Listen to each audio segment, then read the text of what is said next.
Morning, everybody. It is the morning of the, oh boy, what is today? The 9th? I think it's the 9th of February. I hope that's the right date. Anyway, it's going to be pretty good weather for the next 3 days. It's a little chilly still in the morning, but the sun's out and it's supposed to warm up into the mid 50s. So I plan on taking advantage of that. I'm sure I'll be shedding some layers later on, but right now I need a little more warmth and some hot coffee. I bought one thing this morning from Harbor Freight at the suggestion of Brian. This just a propane torch attachment. Uh, put a little bottle of propane on there. I got the kit that has the hose on it just because I think that'll be easier to manipulate while I'm underneath the car instead of trying to hold the bottle up and the torch and all that. He suggests, and I've heard this before, that heating the fittings that I can't break loose on those brake lines should do the trick. So I'm going to try that. Hopefully that'll work. It's always handy to have a little torch like that anyway. So I'm expecting more parts today, and whatever parts I get, I'll use them as I can. But I'm going to start today by working in the back of the car, take apart the brakes on the left side and the back, and work on getting those two fittings disconnected.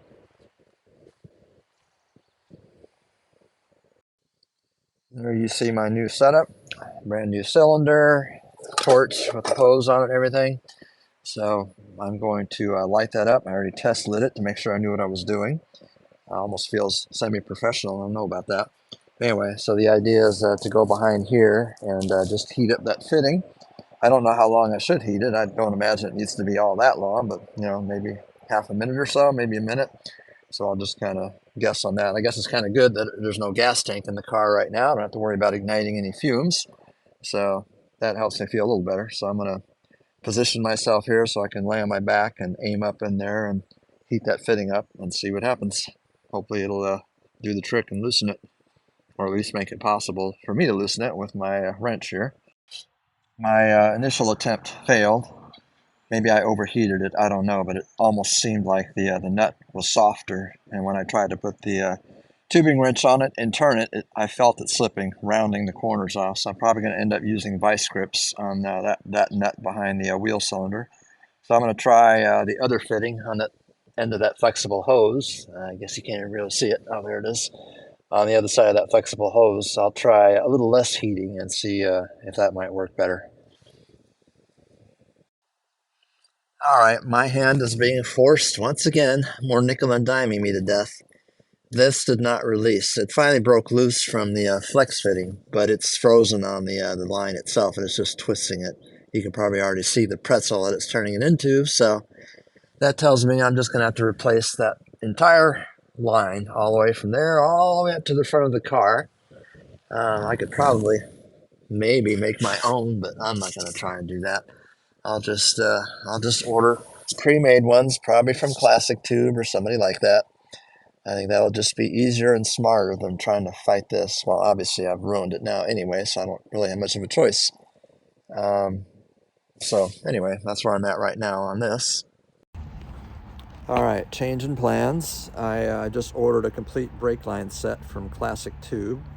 So what I'm going to start doing now is just remove all the old stuff and be ready for it when it gets here so I can install it quickly.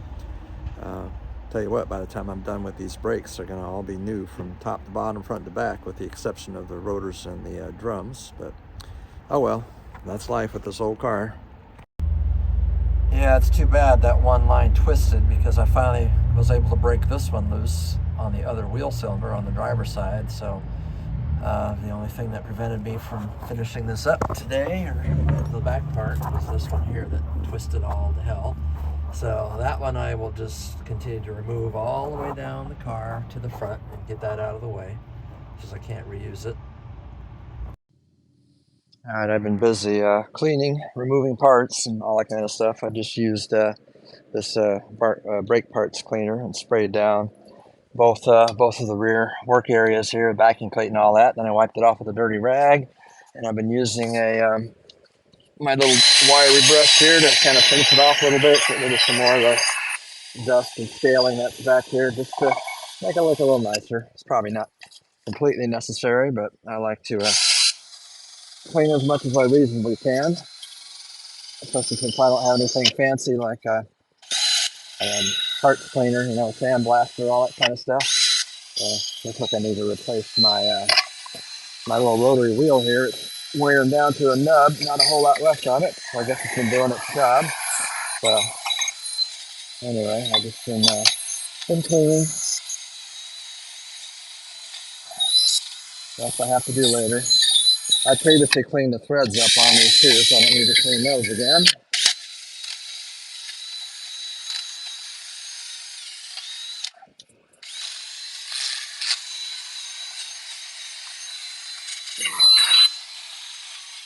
All right, that's probably good enough. I'll show you what else I've been up to as well.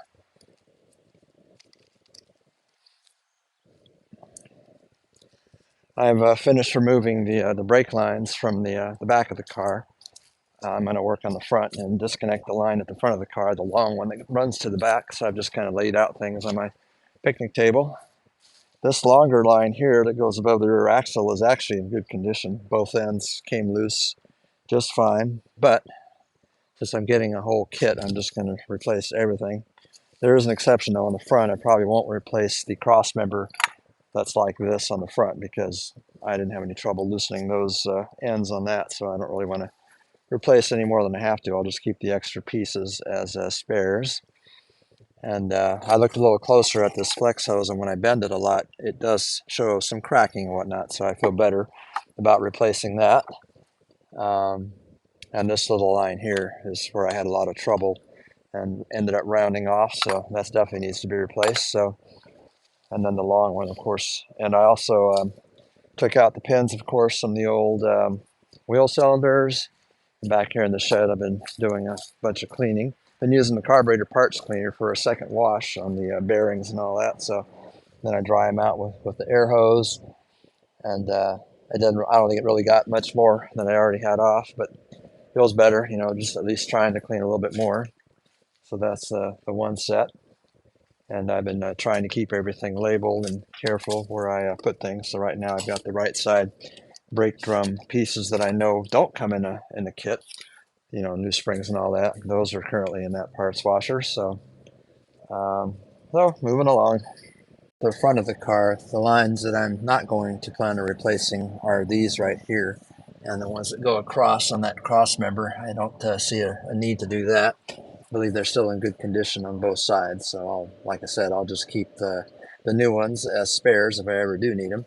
So right now I'm getting ready to remove the splash shield again to get to the brake line that is behind there. And I think I got to take this little cover off as well.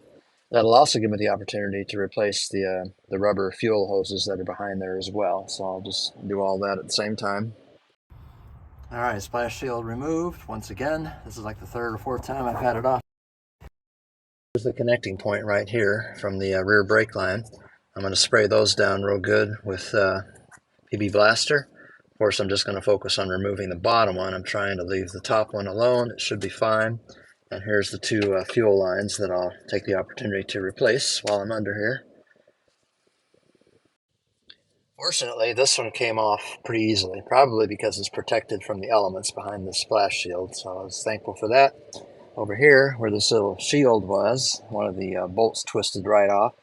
I don't know that I'm going to worry too much about it. I could try and drill it out, but there's one at each end underneath the car and another one on top that are still good, so I'm probably going to ignore that. That's something I can do at some future date if I really want to. We'll see. Meanwhile, now I can loosen everything underneath the rail here to drop the brake line and get it out of there. I just found something very interesting that makes me very happy that I'm replacing this brake line, because I noticed as I was taking it down, it's compressed right here. It's almost completely, if not completely, closed off. There's no way fluid could be getting through that line to the back of the car. And looking at here, it looks like somebody in the past who didn't know what they were doing tried to lift the car right here, and in the process, they smashed the brake line. I'm surprised the fuel line, the fuel line's a little bit damaged too, but it doesn't look like it's compressed like the brake line is as far as preventing fluid from flowing through it. I know what I should do. I know I should replace the fuel lines too while I'm doing this, while I'm in the middle of all this, because who knows what kind of shape the fuel line is. I'm trying to move this plywood. All right, take another look up here. This is the only place that looks kind of rusty to me as far as the fuel line goes. The fuel lines. I also noticed that there appears to be an extra layer of metal, which I found interesting. Anywhere there's a bend like this, a sharp bend, I noticed there's extra metal around it, like a second layer. So I'm not sure what that's all about, but I think that's, it must be there for a reason. But I hope the new one has that extra material on it as well. So now I'm debating, should I just go ahead and replace the fuel lines too while I'm at it? As much as I hate to spend even more money on this thing, I'm uh, I'm thinking this is the time to do it since I've got it all torn apart anyway, and it's easy to do right now. So let me go inside and see how much the fuel lines cost. So I looked at the cost of replacement fuel lines, and they're expensive. And I took a closer look at my fuel line all the way up and down.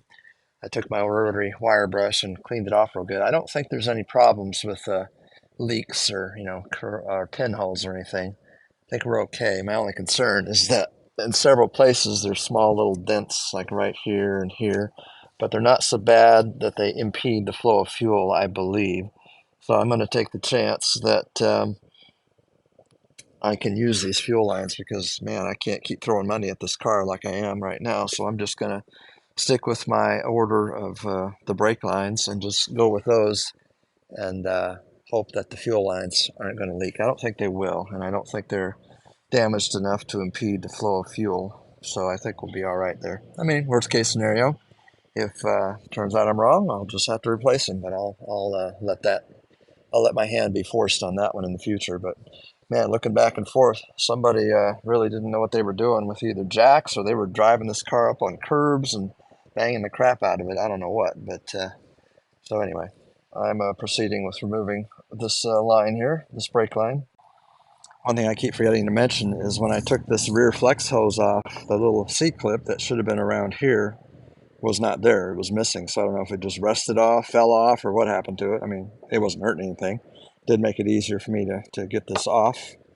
Once I twisted this off, this is what happened to the line that I was trying to get off. It just would not come loose. And like I said, in a big way, that was a blessing in disguise because here's that crimp in the line right here that's almost completely cut off. Almost, it might even be completely closed.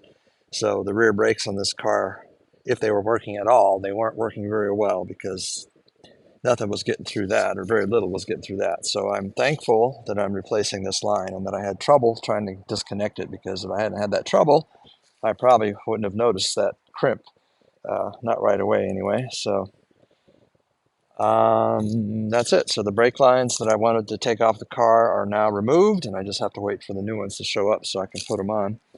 I think it's time to go back in my shed and move some stuff out of the carburetor parts cleaner and put the next batch in. So I'm going to work on that for a minute. I'm wondering what you guys do to release these kinds of clamps. I've always struggled with that, so I was using a pair of vice grips just to squeeze the end here a little bit to kind of work it loose. And on the smaller one, I was able to just pull it right off the metal line. So that was kind of convenient because now I know the exact length to make my new one. So I'm working on the bigger one now. I don't know if you can see the cracking in that hose, but this makes me feel good about replacing these rubber hoses too. Even though they were protected behind the splash shield, they still get old in a almost 60-year-old car. And I've finished replacing these two fuel lines here. I don't have the perfect size clamps for them, but those should work. I would imagine I'm going to leave this cover off for a while so I can observe when the car is running. When I finally have the tank in it, the gas tank, that make sure it's not leaking, and also for the brake line there. I'm working in my shed right now because my back, I'm an old man, is really starting to complain when I'm laying on the ground so much and contorting. I'm just not a young man anymore, so I'm going to go work on my feet, standing up in the shed for a while, cleaning some brake parts. I also wanted to point out, which I'm sure most of you know that are listening to this video, that there are definite right and left sides to some of these components that go in the drums, especially the parking brake components, and I'm glad that they're labeled too, but I already labeled the box right and left so I could keep things straight. And I guessed right. I label it right, and that's what some of these labels say. R for right, which is good to see. And then the adjuster here too has a big old R on the end of it, so you know it goes on the right side.